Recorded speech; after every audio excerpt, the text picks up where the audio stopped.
PDI udah resmi memecat Pak Jokowi, Mas Gibran sama Mas Bobi. Ya, enggak apa. Enggak apa. Artinya saya menghormati itu. Dan saya tidak dalam posisi untuk membela atau memberikan penilaian ya, karena keputusan itu sudah terjadi. Nanti waktu yang akan mengujinya. Siapa yang memulai skandal itu? Kita uji. Siapa yang memuat foto Hasto dan Andi Wijayanto? BEM UNJ, Dekan Fakultas Manajemen Bakri Institut. Apa kepentingannya? Faktanya nggak ada, tapi reasoning kita mulai bekerja tuh. Apakah yang lakukan itu adalah Kaesang, Gibran? Apa kepentingannya? Di dalam taraf berpikir itu kita akan lihat, kalau begitu pertentangan utama antara siapa dan siapa tuh. Friend and enemy-nya dalam konsep Carl Smith itu siapa dengan siapa. Pada analisa terakhir adalah Jokowi dan Megawati. Jadi jangan bawa Jokowi. Loh, itu analisisnya begitu. Kalau otak kita mau kita pakai sempurna tuh, maka di dalam paradigma itu kita uji skandal-skandal ini. Hasto diskandalkan pasti oleh orang dekat Jokowi, boleh. Orang kedua dekat Jokowi, boleh. Orang ketiga dekat Jokowi, boleh. Tapi kalau itu berarti ada orang ke-17 dekat Jokowi, tetap dia adalah proksinya Jokowi. Sama aja logiknya.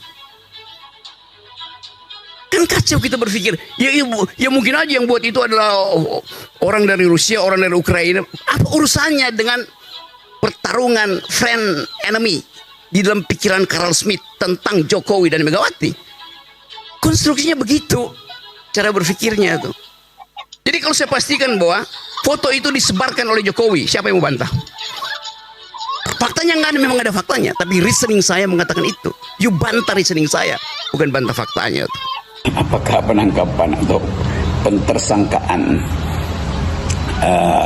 Saudara Sekjen PDIP, Saudara Hasto itu demi penegakan hukum atau upaya untuk tekanan politik atau pemerasan politik? Bahkan ya dengan mudah kita simpulkan ini pemerasan politik, karena itu 4 tahun lalu ya mestinya udah ditangkap lah Hasto. Kenapa 4 tahun lalu ketika Jokowi masih jadi petugas partai PDIP dia tidak lakukan operasi untuk menangkap Hasto? Kan itu masalahnya tuh, kalau itu soal hukum.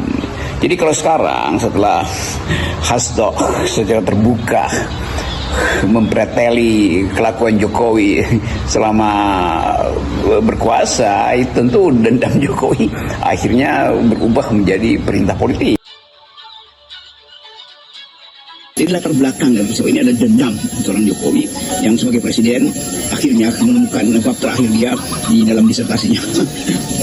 Hasto yang juga itu satu pengamatan fenomenologis yang sangat mendalam dari Saudara Hasto, karena dia menulis disertasi untuk menunjukkan keburukan dan sebut aja kemunafikan politik di era Jokowi. Itu semacam kind of Machiavellian power game yang dipraktikkan oleh Pak Jokowi. Jadi kelihatannya itu yang mesti kita pastikan, ada latar belakang dendam, dan dendam itu tentu harus dibalas, apalagi di dalam metafisika politik Jawa yang sangat dimuliakan Jokowi, dan dia ingin jadi raja Jawa, maka sebagai raja dia tidak boleh dihina, dia tidak boleh dilecehkan. Sementara disertasi Pak Hasto itu secara telak menunjukkan bahwa Jokowi di dalam segala macam aspek kekuasaannya itu mengandung sifat-sifat ambisi dan kemanipulasi. Itu sebetulnya hasil penelitian fenomenologis.